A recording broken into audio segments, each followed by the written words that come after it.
Jake Morrison pressed his face against the transport window and stared at the massive space station floating in the darkness. Nexus Prime looked like a giant metal flower with its spinning sections and bright lights. After 3 weeks of travel from Earth, he was finally here at the most famous school in the galaxy. The Galactic Academy had students from 12 different alien worlds. Jake would be the first human to study there. His stomach twisted with nerves as the transport docked with a soft bump. He grabbed his single bag and followed the other passengers off the ship. The station corridor was huge and filled with beings Jake had only seen in pictures. A group of tall, thin creatures with blue skin walked past, talking in musical voices. Something that looked like a walking tree moved slowly along the wall. 2 small beings with 4 arms each hurried by, chattering rapidly. Jake felt very alone and very human. A voice behind him said, "You must be the Earth student." Jake turned to see a creature about his height, but much wider, with gray skin that looked like stone. 4 eyes blinked at him from its broad face. "Yes, sir, I'm Jake Morrison," he replied, trying not to stare. "I am Professor Veltar. Welcome to Nexus Prime. I teach advanced xenobiology, which you will attend tomorrow." The professor's voice was deep and slow. "Follow me. I will show you to your quarters." They walked through corridors filled with amazing sights. Gardens with plants that glowed in the dark. Windows that showed the stars spinning as the station rotated. Students of different species, talking and laughing together. Jake had dreamed of this moment for years, but now he felt scared. Professor Veltar noticed his silence. "You seem worried, young human." "I've never been away from Earth before," Jake admitted. "And I've never been around so many different aliens. I mean, different people." The professor made a sound that might have been laughter. "We are all aliens to each other here. That is what makes learning possible." They stopped at a door marked with symbols Jake couldn't read. Professor Veltar touched a panel and the door slid open. "Your room. Classes begin at the 2nd light cycle tomorrow. Do not be late." Jake's room was small but comfortable. A bed, a desk, and a window showing the stars. He unpacked his few belongings and tried to sleep, but his mind was too busy. Tomorrow he would meet his classmates. Would they accept him? Would they be afraid of him? He had read the reports about how other species saw humans. They called Earth a death world because of its dangerous animals and harsh weather. They thought humans were violent because they came from such a tough planet. Jake didn't feel violent. He felt nervous and excited and homesick all at once. Next morning, Jake found his way to the xenobiology classroom. It was a large room with strange equipment and tanks filled with colorful liquids. Several students were already there, and they all turned to look at him when he entered. A creature with crystal-like skin that sparkled in the light studied him with interest. "So you are the human," it said in a voice like wind chimes. "I am Zixka. I have read much about your species." "Nice to meet you," Jake said, not sure if he should try to shake hands or not. A massive being covered in what looked like natural armor plates stomped over. It was at least 8 feet tall and probably weighed 3 times what Jake did. "I am Thrawn," it rumbled. "Your people fight much, yes? You are warriors?" Before Jake could answer, another student drifted over. This one was tall and graceful, with pale skin that seemed to glow softly. Patterns of light moved under her skin like living tattoos. "I am Lyra," she said in a musical voice. "Please excuse Thrawn's directness. His people value strength above all else." "It's okay," Jake said. "We're not all warriors. I mean, some humans fight, but most of us just want to live peacefully." Zixka's crystalline surface flickered with different colors. "But your world has many predators, does it not? Large creatures with sharp teeth that hunt other animals?" "Well, yes, but we've learned to live with them. We don't fight them all the time." The students exchanged glances that Jake couldn't interpret. Were they disappointed? Relieved? Confused? Professor Veltar entered the room, ending the awkward conversation. Take your seats, students. Today, we begin a new unit of study. Jake found an empty seat between Lyra and a student he hadn't met yet. This one looked like a large insect with beautiful wing patterns, but kept to itself. As you know, Professor, Veltar began, we study life in all its forms across the galaxy. Today, we will examine a specimen from a recently contacted world. He touched a control panel, and a large container rose from the floor in the center of the room. The container was made of thick metal with small windows. Warning lights flashed red around its base. Whatever was inside was moving, and Jake could hear scratching sounds. This specimen comes from the Vorthan system, the professor continued. The Vorthans are apex predators from a Class 6 hostile world. This particular subject is young, but still extremely dangerous. Thrawn shifted uncomfortably in his seat. The other students moved back slightly. Jake noticed several of them touching small devices on their belts, probably personal shields or protection equipment. 3 handlers were injured during transport. Professor Veltar added, the subject shows high intelligence and extreme aggression. We will observe its behavior patterns while maintaining safe distances at all times. A sound came from the container, something between a growl and a hiss. The scratching got louder, as if whatever was inside was testing the walls.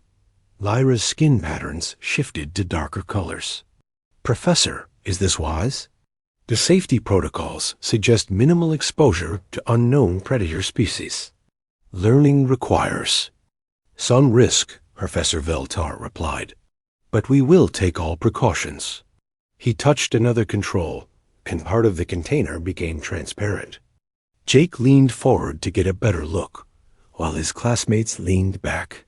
The creature inside was unlike anything Jake had ever seen. It stood about 7 feet tall on powerful legs, with arms that ended in curved claws. Its skin was dark and seemed to absorb light. Multiple eyes dotted its head, and when it opened its mouth, Jake saw rows of sharp teeth. But what struck Jake most was not how dangerous it looked. It was how the creature moved, the way it paced back and forth, the way it tested the walls, the way its multiple eyes constantly scanned for threats and escapes. Jake had seen that behavior before. It's scared, he said without thinking. The entire class turned to look at him. Professor Veltar's 4 eyes blinked in what Jake was learning. Meant surprise. Scared?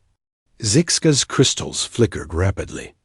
That creature could tear through most barriers. It has injured trained handlers. But look at how it moves, Jake said, standing up slowly. It's not hunting. It's looking for a way out. Those aren't attack postures. They're defensive ones. The Vorthan had noticed the movement and turned all its eyes toward Jake. For a moment, the 2 very different creatures stared at each other through the transparent barrier. And something unexpected happened. The Vorthan stopped pacing. Its aggressive posture relaxed slightly. It tilted its head, almost like it was curious. Impossible, breathed Thrawn. Why did it calm down? Jake didn't know. But something about the creature reminded him of the large predators back on Earth, the mountain lions he'd seen in documentaries, the wolves at the wildlife preserve his class had visited, even his neighbor's big dog when it was nervous in a new place. Maybe, Jake said quietly, it just needs to know we're not going to hurt it. The classroom fell silent except for the hum of the station systems and the creature's breathing. Every eye in the room was fixed on Jake and the Vorthan, who continued to regard each other with what almost looked like understanding. Professor Veltar made a note on his datapad. This was definitely not going according to the lesson plan. Professor Veltar watched Jake carefully as the human stared at the Vorthan through the transparent barrier. The other students whispered among themselves, their voices filled with worry and confusion. "Student Morrison," the professor said slowly, "please step back from the containment unit. These creatures are classified as extremely dangerous." Jake took a small step back, but kept watching the alien predator. The Vorthin's multiple eyes were still focused on him, and its head remained tilted in that curious position. The scratching and pacing had stopped completely. Zixke's crystal body flickered with nervous light patterns. This specimen injured 3 trained handlers during transport. They were wearing full protective gear. What kind of injuries? Jake asked, not taking his eyes off the creature. "Claw marks across the torso and arms," Professor Veltar replied. "The handlers said it moved faster than their scanners could track. They barely escaped." Jake nodded slowly. "Were they trying to move it when it attacked?" "Of course.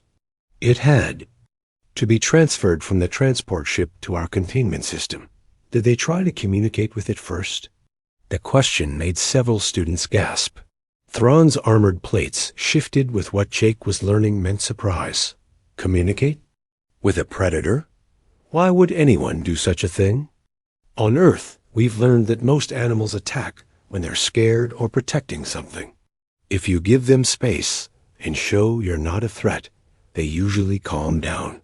Lyra's skin patterns shifted to show interest mixed with fear. But this is not an animal from your world. This is an apex predator from a hostile environment.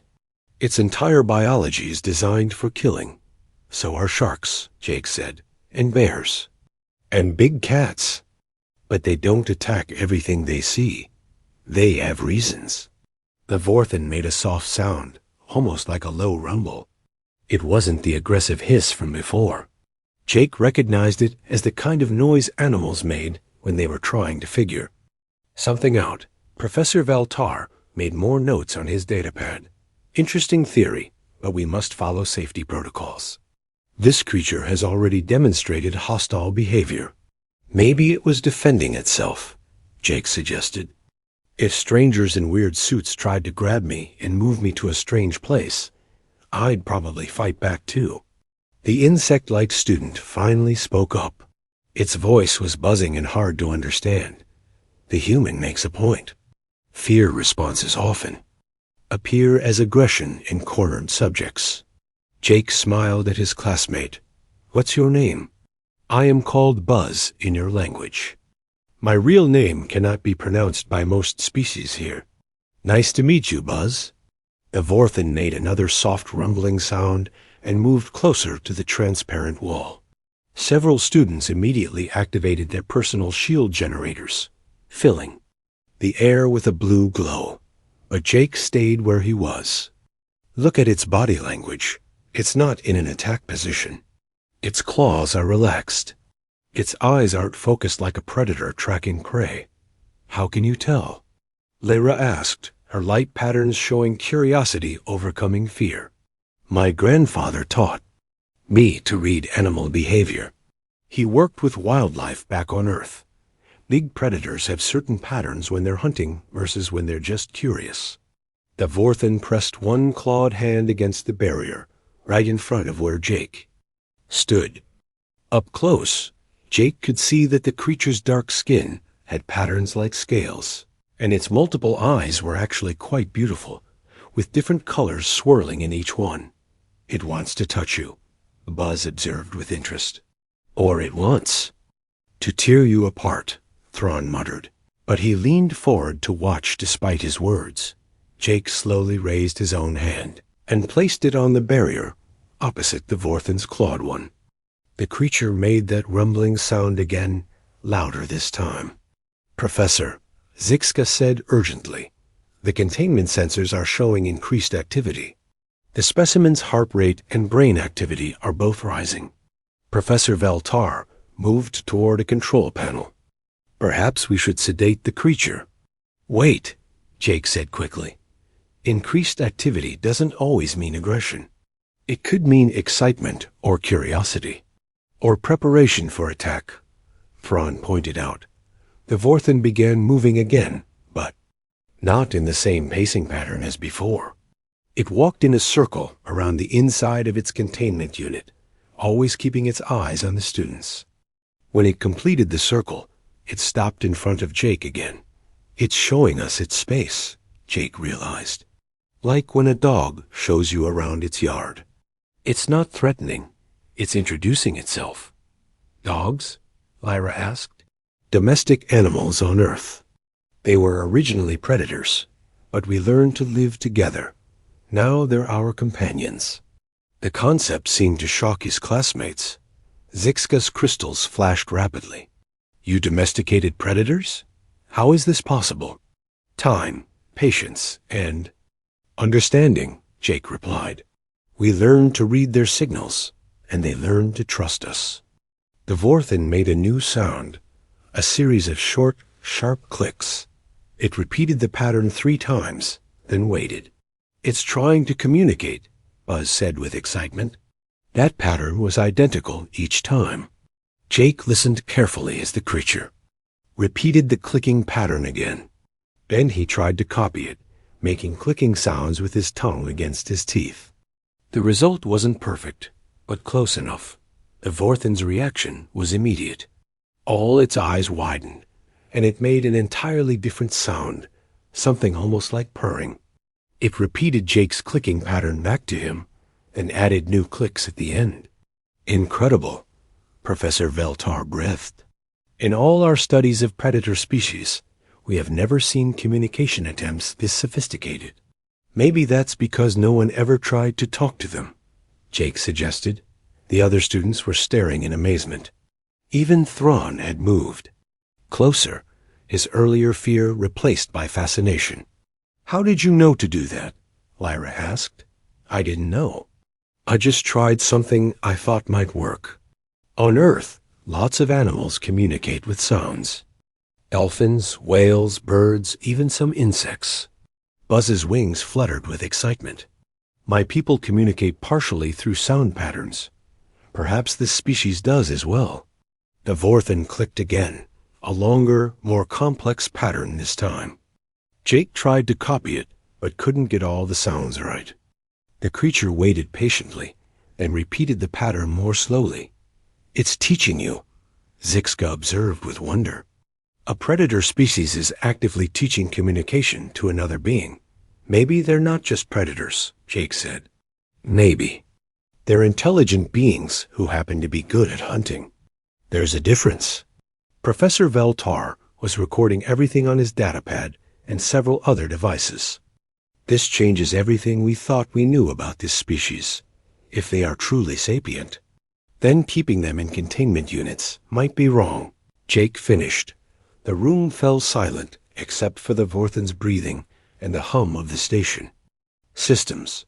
The creature had stopped clicking and was simply watching the students with what Jake now recognized as intelligent curiosity.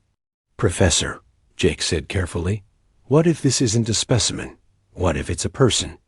Before anyone could answer, alarms began blaring throughout the station. Red warning lights flashed, and an automated voice announced, Attention, all personnel. Multiple Vorthen ships have been detected approaching Nexus Prime. All security teams report to stations immediately. This is not a drill. The Vorthen in the containment unit heard the announcement and began clicking rapidly, its patterns urgent and complex. It pressed against the barrier, looking directly at Jake with all its eyes. I think, Jake said quietly, it's trying to tell. Use something important. The clicking grew louder and more insistent as the alarms continued to blare. Whatever the Vorthen was trying to communicate, Jake had the feeling their lives might depend on understanding it. The alarms kept blaring as Jake stared at the Vorthen creature. Its clicking had become frantic, and all its eyes were fixed on him with desperate intensity. The other students huddled together, their shield generators glowing brighter. We should evacuate, Thrawn said, his armored plates rattling with fear. If more of these creatures are coming, we need to get to the safety zones. Professor Veltar was speaking rapidly into his communication device. Security reports. 5 Vorthan ships approaching. They're not responding to our peaceful contact signals. Jake ignored the chaos around him and focused on the creature. Something about its behavior had changed when the alarm started. It wasn't just scared anymore. It was trying desperately to tell them something. "Everyone be quiet for a moment," Jake said firmly. "This is not the time for experiments." Zixka's crystals flashed with panic. "We need to leave immediately." "No, listen," Jake insisted. He turned to the Vorthan and made the clicking sounds he had learned earlier. The creature responded instantly, clicking back in the same urgent pattern over and over. Buzz moved closer, his insect wings vibrating. The pattern is consistent. It's definitely trying to communicate something specific. Jake listened carefully to the rhythm and tone of the clicks. Then he had an idea.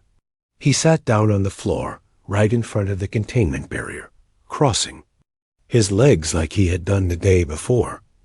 "What are you doing?" Lyra asked, her skin patterns shifting to show extreme worry. "Something my grandfather taught me," Jake replied calmly. "When an animal is upset, sometimes you have to show them you're not a threat before they'll trust you with important information." The Vorthan stopped its frantic clicking and stared at Jake. The human's calm posture seemed to have an immediate effect. The creature's breathing slowed, and its aggressive stance relaxed. Jake began to speak in a soft, steady voice. "I know you're trying to tell us something important. I'm listening. I'm not going to hurt you, and I won't let anyone else hurt you either." The other students watched in amazement as the Vorthan slowly sat down as well, mirroring Jake's position. It began clicking again, but this time the sounds were calmer and more organized. "It's copying your body language," Professor Veltar observed with wonder. "This level of social mimicry suggests advanced intelligence." Jake nodded without taking his eyes off the creature. On Earth, lots of intelligent animals copy each other to show friendship or understanding. Even humans do it without thinking about it. The Vorthan clicked 3 times, paused, then clicked once. It repeated this pattern several times, watching Jake carefully. 3 and 1, Jake murmured. What could that mean? Buzz's antennae twitched with sudden understanding. Ships, 3 ships and 1 ship. It's telling us about the approaching vessels. Jake's eyes widened. You're right. But why is that important? He looked at the Vorthan. Are you trying to warn us or help us? The creature clicked rapidly, then made a new sound, a low, mournful wail that made everyone in the room feel sad and worried. That sounds like grief, Lyra said softly. Like when my people mourn for lost family members. The Vorthan repeated the 3-in-1 pattern, then made the grief sound again. Then it did something that shocked everyone. It pointed one clawed finger at itself, made a clicking sound, then pointed at the ceiling where the approaching ships would be. It knows them, Jake realized. The ships out there, they're its family or its people. Professor Veltar's communication device buzzed with an urgent message. He listened for a moment, then looked at the students with worry. Security reports that the Vorthan ships are heavily armed. They appear to be taking aggressive positions around the station. The Vorthan heard this and began clicking frantically again. It pressed both hands against the barrier and looked directly at Jake, making desperate sounds. It's upset about something. Jake said, not angry, upset. There's a difference. He thought about everything he had observed. The creature's behavior when it first arrived. The way it had calmed down when he approached. The communication attempts. The grief sounds when it heard about the ships. Professor, Jake said slowly, how exactly was this creature captured? It was found near a damaged research station in the Vorthan system. Our people assumed it was responsible for the attack. Assumed? Jake stood up and faced his teacher. Did anyone actually see it attack the station? Well, no, but it was the only living thing found at the site, and the damage was consistent with Vorthan capabilities. Jake turned back to the creature, which was watching the conversation with intense interest. What if it wasn't the attacker? What if it was a survivor? The idea hit the room like a bolt of lightning. Zixka's crystals went completely clear with shock. You think it was trying to help the research team? Look at its behavior, Jake pointed out. It only fought when people tried to grab it and move it. It's been trying to communicate since day one. And now that its people are here, it's not excited or happy. It's upset and worried. The Vorthan made the grief sound again, longer and sadder this time. Maybe the ships aren't here to attack, Jake continued. Maybe they're here to rescue their family member. Thrawn's armor plates shifted as he considered this. But why would they take aggressive positions? Because they think we captured and hurt their friend, Jake replied. If someone took my sister and kept her in a cage, I'd probably come ready for a fight too. Professor Veltar was already working on his communication device. I need to contact station security immediately. If you're right, we may be about to start a war over a misunderstanding. The Vorthan heard the word war and became even more agitated. It clicked urgently at Jake, then made a series of new sounds, short, sharp barks that sounded like warnings. It understands more of our language than we thought, Buzz observed. It knows what war means, and it doesn't want that to happen. Jake knelt down in front of the barrier again. Can you help us? Can you tell your people that we're not enemies? The creature tilted its head, considering. Then it began a complex series of clicks, whistles, and sounds that none of them had heard before. It was clearly trying to teach Jake something new. That's too complicated for me to learn quickly, Jake admitted. But maybe, double quotes, he had an idea that was either brilliant or completely crazy. Professor, is there a way to open a communication channel between this containment unit and the approaching ships? Absolutely not, Professor Veltar replied immediately. The security protocols forbid any outside communication from dangerous specimens. But what if it's not a specimen? Jake argued. What if it's a diplomat or a scientist or just someone who was in the wrong place at the wrong time? The alarms suddenly stopped, leaving the room in an eerie silence. Professor Veltar's communication device buzzed again. His face grew pale as he listened. The Vorthan ships have surrounded the station, he announced. They're demanding the return of their... The word doesn't translate well, but it seems to mean lost young one. Everyone turned to look at the Vorthan, who had gone completely still and quiet. Its multiple eyes were filled with what could only be described as hope. Professor, Jake said quietly, I think it's time we stopped treating our guest like a prisoner and started treating it like what it really is. And what is that? Jake looked at the intelligent, frightened creature who had been trying so hard to communicate with them. A person who just wants to go home. The station shuddered slightly as the Vorthan ships moved closer, waiting for an answer that could mean the difference between peace and war. The station shook again as the Vorthan ships held their positions around Nexus Prime. In the xenobiology classroom, Professor Veltar paced back and forth while speaking rapidly into his communication device. Station command refuses to release a specimen without proof that it's not dangerous, he told the students. They say the safety of 20,000 beings on this station comes first. Jake looked at the Vorthan, who had been listening to every word. The creature's multiple eyes showed an intelligence that was impossible to ignore. It made a soft clicking sound, almost like a question. I know you understand us, Jake said to it, and I think you want to help prevent a fight just as much as we do. The Vorthan nodded its head in a very human-like gesture. Then it did something that surprised everyone. It moved to the back of its containment unit and lay down flat on the floor, spreading its arms wide to show it had no weapons. It's showing submission, Lyra whispered, her skin patterns shifting to show amazement. "It's trying to prove it's not a threat." Buzz's wings fluttered with excitement. "This is unprecedented behavior for an apex predator species. It's demonstrating social intelligence and peaceful intent." Jake sat down again to match the creature's position. "What's your name?" he asked gently. The Vorthen made a complex series of sounds. Clicks, whistles, and something that sounded almost musical. It repeated the pattern twice, watching Jake's face. "I can't pronounce that," Jake admitted, "but I'll remember it. My name is Jake." He pointed to himself and said his name slowly. The creature tried to copy the sound, but its vocal cords couldn't quite manage human speech. Instead, it made a clicking pattern that seemed to represent Jake's name. Then it pointed to itself and repeated its own name sounds.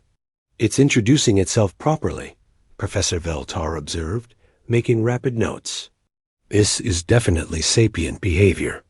Over the next hour, something remarkable happened. With Jake translating between human speech and Vorthen clicking, the creature began to tell its story. It took time and patience. The Vorthen would click a pattern, and Jake would try to understand by asking yes or no questions. When Jake got something right, the creature would make a happy chirping sound.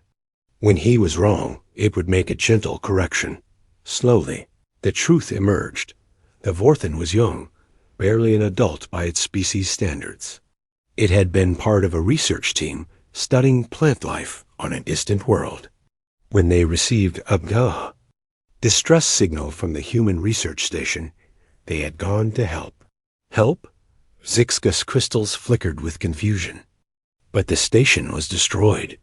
The Vorthen made sad sounds and complex gestures. Jake watched carefully, trying to understand. "Something else attacked the station," Jake translated. "Something that came from space." The Vorthens arrived just as it was happening. The creature continued its story through clicks and gestures.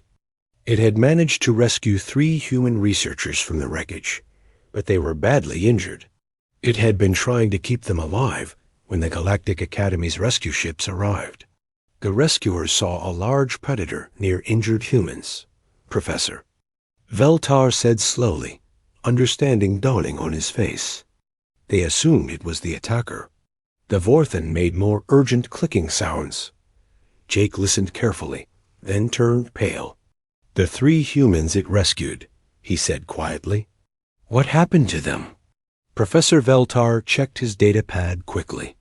They were taken to the medical bay on the rescue ship. All 3 survived their injuries and have recovered fully. The Vorthen heard this and made the happiest sounds Jake had heard from it yet. It bounced up and down like an excited child, clicking with pure joy. "It's been worried about them this whole time," Jake realized. It didn't know if they survived. Thrawn's armor plates shifted as he processed this information. So this creature risked its own life to save beings from another species? "Not just any beings," Buzz added thoughtfully. "It saved humans. The same species it's been trying to communicate with here." The Vorthen settled down and began a new series of clicks. These ones more urgent and worried. It kept looking up at the ceiling, clearly thinking about the ships waiting outside. Jake worked to understand, asking questions and watching the creature's reactions. Finally, he turned to Professor Veltar with a concerned expression. "Professor, I think there's something else. Something about why the Vorthen ships are here." "What do you mean?" "It's not just about rescuing their friend," Jake said. "There's something else coming. Something dangerous." The Vorthen clicked frantically, then went to the transparent wall and began drawing with one claw tip. The marks were barely visible, but they formed a clear pattern, something that looked like a map of space, with several points marked. "It's showing us star positions," Zixka observed. "But what does it mean?" The creature kept drawing, adding more marks. Then it drew something that made everyone in the room go quiet. a large shape moving between the stars, heading toward one specific point. "That's Nexus Prime," Professor Valtar breathed. "It's showing us something approaching our location." Vorthen clicked urgently and pointed at its drawing, then at the ceiling. It made the warning sounds again, the same ones it had made when it first heard about the approaching ships. "The ships outside aren't here to attack us," Jake realized with growing horror. "They're here to warn us. Something else is coming, something much worse." Professor Veltar was already activating emergency communication channels. "Station Command. This is Professor Veltar in Xenobiology.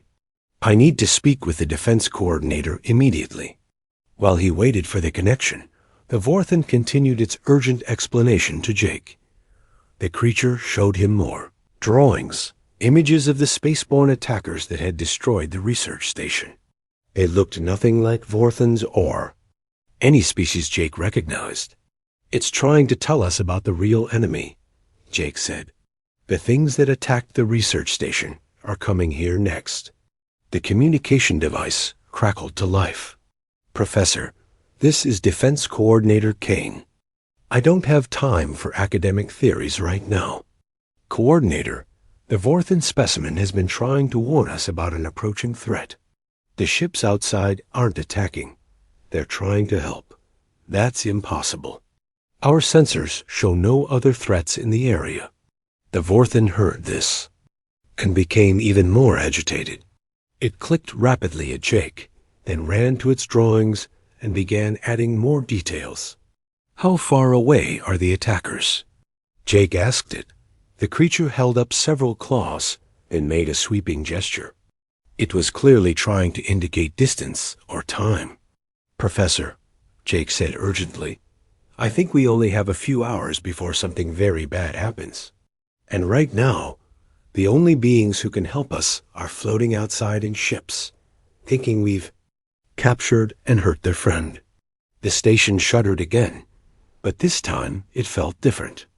Not from the Vorthen ships moving, but from something much larger, approaching from deep space. "Coordinator," Professor Valtar said into his device, "I strongly recommend we open communication with the Vorthen vessels immediately. We may have just discovered that they're not our enemies. They're our only allies against what's really coming." The Vorthen pressed against the barrier and looked directly at Jake with all its eyes. It made one final, simple clicking pattern. Repeated 3 times. Jake didn't need a translation to understand that one. It was the universal sound for please. Outside the station, the Vorthen ships waited for an answer, while something dark and hungry moved through space toward them all. The station's emergency alarms began blaring again, but this time they were different. These were the deep, urgent tones that meant immediate danger was approaching from space.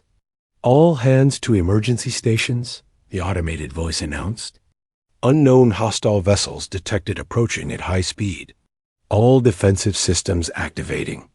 Defense Coordinator Kane's voice crackled through Professor Veltar's communication device. "Professor, our long-range sensors just picked up 3 massive ships approaching from the outer system. They don't match any known species in our database." Jake looked at the Vorthen, who was nodding frantically and pointing at its space drawings. "Those are the ones," Jake said to the room. "The attackers from the research station." Professor Veltar spoke urgently into his device.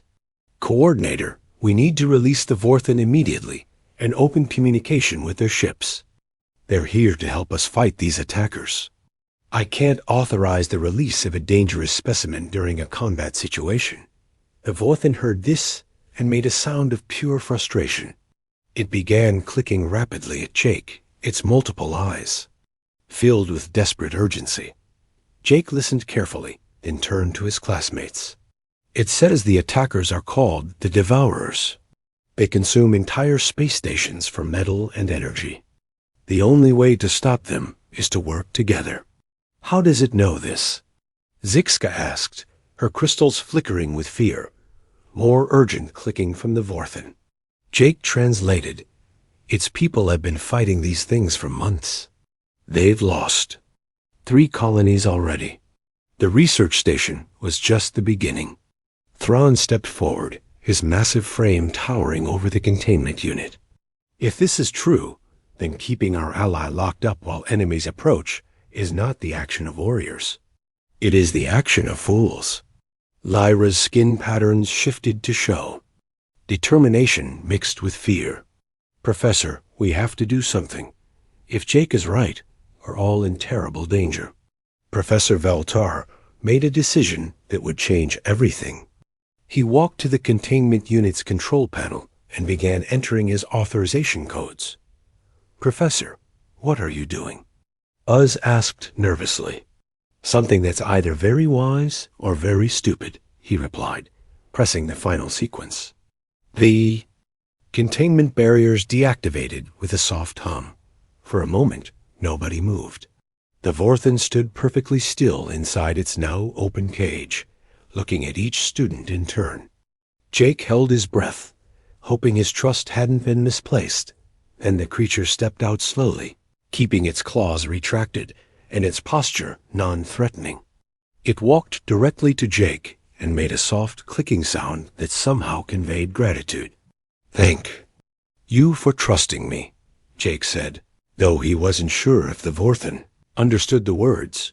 The creature surprised him by reaching out one clawed hand and gently touching Jake's shoulder. The gesture was unmistakably friendly. Now what? Lyra asked. The Vorthan moved to Professor Valtar's communication device and began making rapid clicking sounds.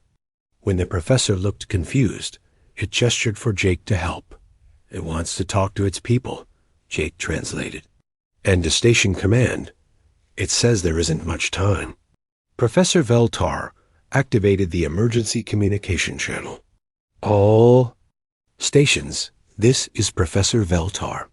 I'm patching through a communication from our Vorthan guest to both station command and the Vorthan vessels. The Vorthan began speaking in its own language, a complex mixture of clicks, whistles, and musical tones. Even though Jake couldn't understand the words, he could hear the urgency and intelligence in every sound. A response came back immediately from the Vorthan ships. In the same musical language, the conversation was rapid and intense. What are they saying? Defense Coordinator Kane's voice demanded. Jake listened carefully to the tones and patterns. The ships are asking if their friend is safe, and the friend is telling them about the approaching devourers. The conversation continued for several minutes. Then the Vorthan turned to the communication device and spoke directly to station command. In halting but understandable galactic standard language, we ... help you ... fight the devourers, it said slowly. My people ... know their weakness, but must work ... together. It can speak our language? Professor Veltar asked in amazement. I've been ... listening. Learning, the Vorthan replied with what might have been a smile. Jake ... good teacher. Jake felt his face turn red with embarrassment, but he was proud too. Somehow, their attempts at communication had helped the creature learn their language. Defense. Coordinator Kane's voice was skeptical. What weaknesses? Our scans show those ships are heavily armored and armed. The Vorthan moved to the classroom's display screen and began drawing with remarkable skill. It showed the approaching enemy ships and pointed to specific areas. Weak spots. Here and here, it said, marking the drawings, but need precise coordination. My ships ... know the patterns. How do we know this isn't a trap? Kane demanded. Jake stepped forward. Because if they wanted to destroy the station, they could have done it already. The Vorthan ships are powerful enough to break through our defenses, but they're just waiting outside, asking for their friend back. The station shook violently as the first Devourer ship entered weapon range. Through the classroom windows, Jake could see flashes of light as the station's defense systems engaged. Our weapons are having no effect, Kane reported. The enemy shields are too strong. The Vorthin spoke urgently to its ships again, then turned back to station command. My people will share shield frequencies ... and attack patterns, but need ... trust. Trust? Kane's voice was strained. You're asking us to lower our defenses and trust alien ships we've never seen before? Sometimes, Jake said quietly, trust is the only weapon that works. The Vorthin looked at him with all its eyes and made a clicking sound that Jake now recognized as approval. Then it spoke to the communication device with surprising eloquence.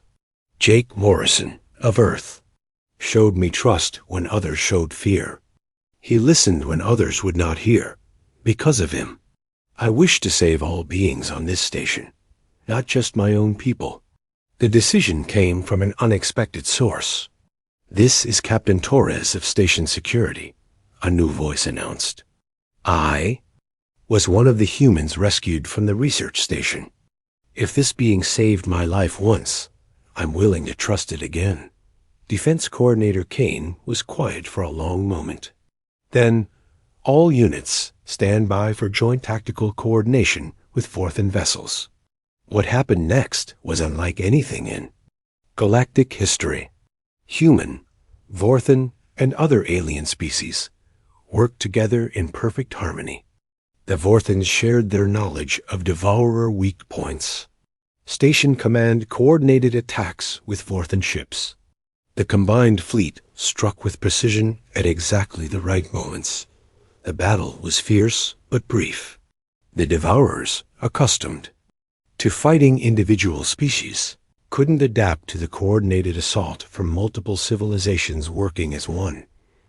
When the last enemy ship retreated into deep space, Nexus Prime erupted in celebration. But in the xenobiology classroom, something quieter but equally important was happening. The Vorthin sat with Jake and his classmates, sharing stories and learning about each other's worlds. It had a name that roughly translated to Star Watcher, and it was indeed a scientist, not a warrior. I misjudged you, Thrawn admitted, offering his massive hand to Star Watcher. I thought strength meant armor and weapons, but your strength was in understanding and communication. Star Watcher clicked softly and grasped Thrawn's hand with careful gentleness.